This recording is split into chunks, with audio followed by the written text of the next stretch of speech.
आज का ये एपिसोड है खास आपके लिए power packed social trend special, जहां एक ही जगह आपको मिलेंगी द केरला स्टोरी 2 विवाद की पूरी सच्चाई। 5 अश्लील कौन से ओटीटी प्लेटफॉर्म्स है जिस पर सरकार का बड़ा एक्शन आ चुका है, और बड़ा पाव गर्ल की वायरल शादी अटकलों का क्या है सच। लेटेस्ट बॉलीवुड बॉक्स ऑफिस जैसे वो रोमियो 80 और बॉर्डर 2 कलेक्शन का पूरा गणित, और स्पोर्ट्स से जुड़ी सनसनी अपडेट्स। रिंकू सिंह को वर्ल्ड कप बीच में छोड़कर क्यों वापस आना पड़ा, और मिलर के साथ वीडियो बनाने पे आरजे प्रिंसी को लोग क्यों दे रहे हैं रेप की धमकियां। सिर्फ सुर्खियां नहीं, हम हर खबर का बैकग्राउंड, पूरा संदर्भ और वो सवाल भी रखेंगे जो शायद आपके मन में भी उठ रहे होंगे, ताकि आपको आधी अधूरी जानकारी के लिए इधर उधर ना भटकना पड़े और एक ही वीडियो में पूरा विश्लेषण, साफ तस्वीर और पूरा मामला आप समझ सके। आज की हर बड़ी अपडेट की जिम्मेदारी हमने ली है।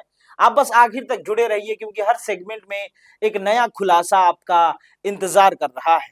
तो चलिए शुरुआत करते हैं उस फिल्म से जिसके नाम में ही विवाद छिपा है। जी हाँ, द केरला स्टोरी 2।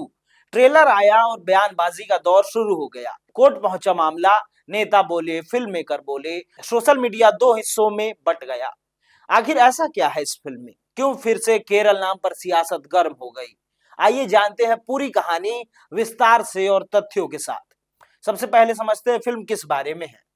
फिल्म बनाई है प्रोड्यूसर विपुल अमृतलाल शाह ने और निर्देशन किया है नारायण सिंह ने। फिल्म 2026 में रिलीज के लिए तैयार है।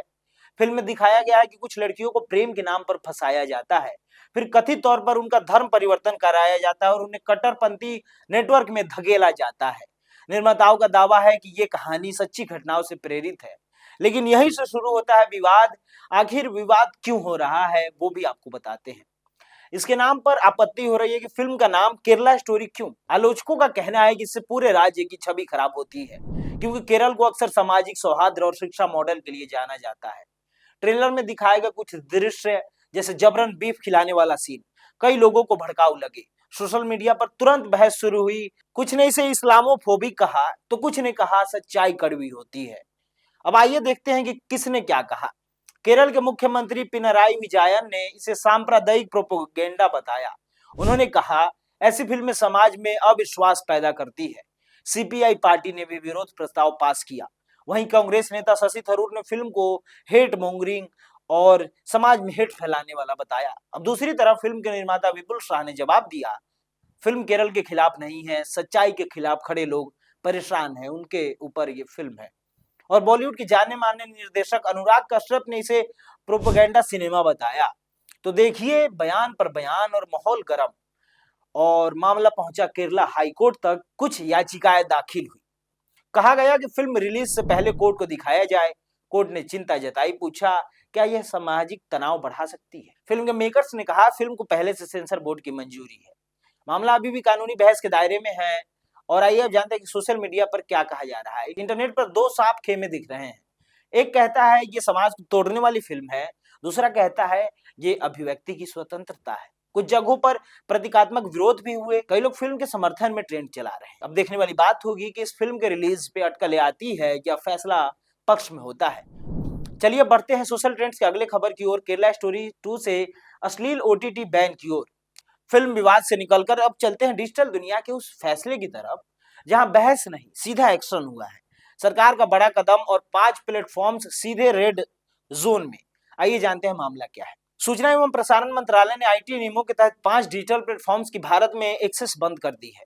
कौन कौन से है ये प्लेटफॉर्म और क्यों लिया गया है ये फैसला, और क्या अब डिजिटल दुनिया में और भी सख्ती आने वाली है। आइए सभी सवालों का आपको जवाब देते हैं, सीधे मुद्दे पे बात करते हैं। कौन कौन है रेड जोन में। सरकार ने जिन 5 ओटीटी प्लेटफॉर्म्स को ब्लॉक किया है वो है मूड एक्स वीआईपी, कोयल प्ले प्रो, डिजी मूवी प्लेक्स, फील और जून। इन सभी पर आरोप है कि अश्लील और आपत्तिजनक कंटेंट स्ट्रीम कर रहे थे, जो आईटी एक्ट 2000 की धारा 69A और आईटी रूल्स 2021 का उल्लंघन करता है। आइए आपको बताते हैं सरकार ने क्या कहा है। सरकारी सूत्रों के अनुसार इन प्लेटफॉर्म्स को पहले नोटिस भेजे गए थे, कंटेंट मॉडरेशन के निर्देश दिए गए थे, लेकिन कथित रूप से नियमों का पालन नहीं किया गया। सरकार का साफ संदेश है कि डिजिटल प्लेटफॉर्म हो या टीवी, कानून सब पर बराबर लागू होगा। इससे पहले भी कई ओटीटी एप्स और वेबसाइट पर कार्रवाई हो चुकी है। अब देखना ये होगा क्या बाकी प्लेटफॉर्म सबक लेते हैं या फिर अगली सूची में कोई नया नाम जुड़ता है। ओटीटी बैन से अब आइए बढ़ते हैं बड़ा पाव गर्ल की ओर। कानून और डिजिटल कंटेंट की बात हुई, लेकिन सोशल मीडिया की दुनिया में एक और वीडियो ने हलचल मचा दी। कुछ सेकंड की क्लिप और शादी की खबरें वायरल। क्या सच में हो गई थी शादी या फिर ये भी एक गलत फहमी थी? आइए बताते हैं। दिल्ली की सोशल मीडिया सेंसेशन बड़ा पाव गर्ल यानी चंद्रिका दीक्षित एक बार फिर सुर्खियों में है, जब उनका एक वीडियो वायरल हुआ जिसमें एक शख्स उनकी मांग में सिंदूर भरता दिखा और इंटरनेट पर शादी की अटकलें तेज हो गई। लोग पूछने लगे मिस्ट्री मैन कौन है और क्या गुपचुप शादी हो चुकी है। लेकिन चंद्रिका ने सामने आकर साफ किया कि यह कोई आधिकारिक शादी नहीं बल्कि एक खास मौके का हिस्सा था। सोशल मीडिया पर बातों को बढ़ा चढ़ाकर पेश किया जा रहा है। फिलहाल रिश्ते की कोई औपचारिक पुष्टि नहीं हुई है, यानी कुछ सेकंड का वीडियो फिर से उन्हें चर्चा का केंद्र में ले आया है। अब आइए बढ़ते हैं बड़ा पाव गर्ल से भोजपुरी इंडस्ट्री के निरहुआ विवाद की ओर। सोशल मीडिया से उठी चर्चा अब इंटरनेट इंडस्ट्री के बड़े नाम तक पहुंच चुकी है। एक इंटरव्यू, एक लाइन और पूरा इंटरनेट दो हिस्सों में। आखिर निरहुआ ने ऐसा क्या कहा? भोजपुरी सिनेमा से इस वक्त जो बयान सबसे ज्यादा चर्चा में है वो आया है सुपरस्टार और सांसद दिनेश लाल यादव उर्फ निरहुआ की तरफ से। एक इंटरव्यू के दौरान उन्होंने कथित तौर पे कहा, शादी जबरदस्ती हुई, मैं बस अपना फर्ज निभा रहा हूं। अब इसी एक लाइन ने सोशल मीडिया पर तूफान खड़ा कर दिया है। सवाल ये है, क्या उन्होंने सिर्फ यही कहा था? पूरा बयान देखे तो निरहुआ ने आगे यह भी इशारा किया कि पारिवारिक परिस्थितियों और उस समय की जिम्मेदारियों के चलते शादी का फैसला लिया गया था। उन्होंने यह भी कहा कि समय के साथ रिश्तों में समझदारी और जिम्मेदारी सबसे अहम होती है और वे अपने परिवार का सम्मान करते हैं।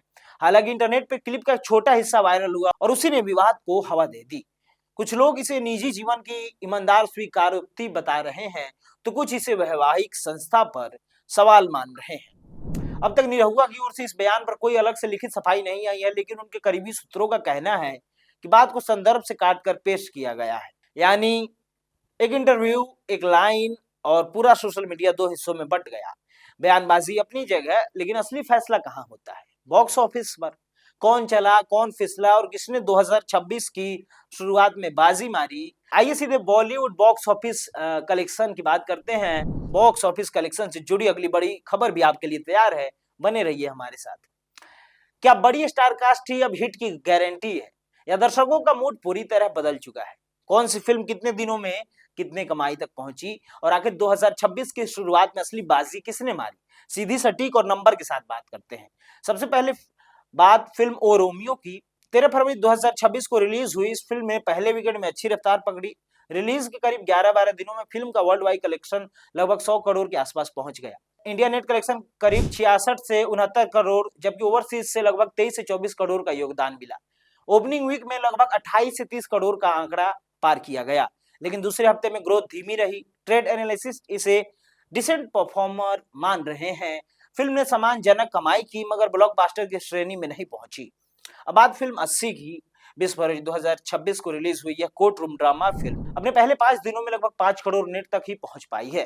कंटेंट और एडिटिंग की तारीफ हुई, लेकिन थिएटर ऑक्यूपेंसी कम रही।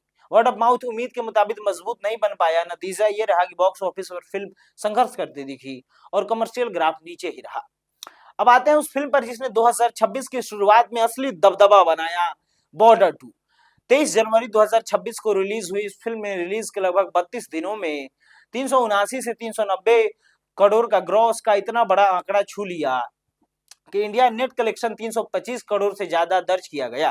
पहले हफ्ते में 130 करोड़ से ज्यादा की कमाई कर इसने साल की सबसे मजबूत ओपनिंग्स में जगह बनाई। देशभक्ति के भाव, बड़े स्केल और मजबूत वर्ड ऑफ माउथ ने इसे लंबी रेस का खिलाड़ी बना दिया।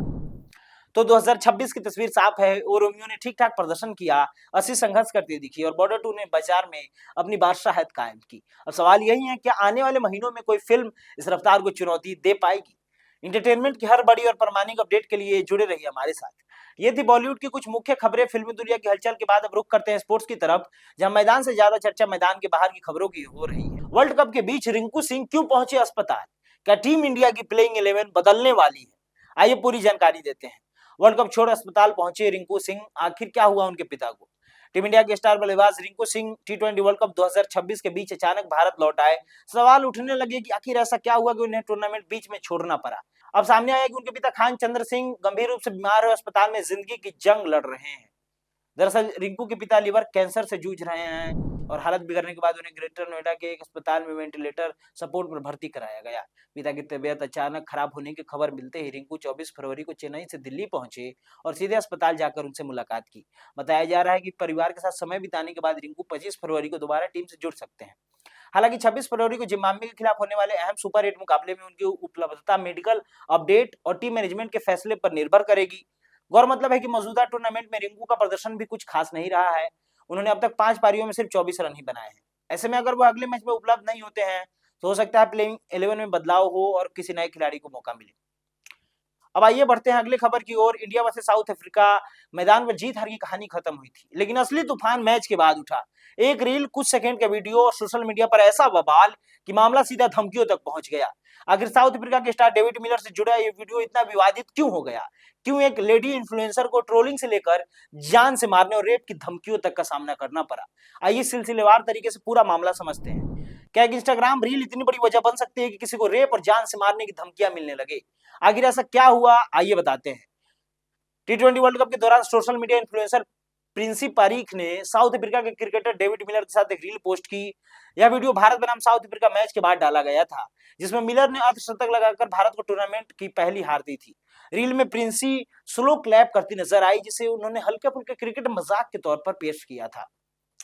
लेकिन सवाल है, विवाद क्यों हुआ? क्यों सोशल मीडिया यूजर्स ने इस वीडियो को गलत तरीके से ले लिया और उन्हें देश के खिलाफ बताकर ट्रोल करना शुरू कर दिया? उन्हें कैसी धमकियां मिली, आइए पूरी बात बताते हैं। प्रिंसी के मुताबिक उन्हें कमेंट सेक्शन और डीएम में रेप की धमकियां, जान से मारने की धमकियां और अश्लील संदेश भेजे गए। साथ ही सैकड़ों लोगों ने बॉडी शेमिंग की और आपत्तिजनक भाषा का इस्तेमाल किया। तो उन्होंने क्या किया, आइए ये भी बताते हैं। लगातार मिल रही ग्राफिक और डरावनी धमकियों के बाद प्रिंसी ने वह रील डिलीट कर दी और इंस्टाग्राम स्टोरी में लिखा कि वह मानसिक रूप से काफी परेशान हो चुकी है। उन्होंने यह भी कहा कि वो धमकी देने वालों के खिलाफ पुलिस शिकायत दर्ज कराएंगी। बड़ा सवाल यह है, क्या खेल की हार जीत सोशल मीडिया पर इस हद तक नफरत में बदल जानी चाहिए? यानी बहस एक बार फिर तेज हो गई है। तो आज आपने देखा सिनेमा में विवाद, डिजिटल दुनिया में सख्ती, सोशल मीडिया की सनसनी, बॉक्स ऑफिस की असली तस्वीर और खेल की दुनिया से जुड़ी बड़ी खबरें, एक ही मंच और हर जरूरी अपडेट। अगर आप चाहते हैं कि हर बड़ी खबर, हर सोशल ट्रेंड्स आप तक पहुंचे तथ्यों के साथ, संतुलन के साथ और सीधे सवालों के साथ, तो जुड़े रहिए हमारे साथ। मैं हूं प्रकाश और आप देख रहे हैं नेक्स्ट जेन ब्रॉडकास्ट। मिलते हैं अगले सोशल ट्रेंड्स की वीडियो में।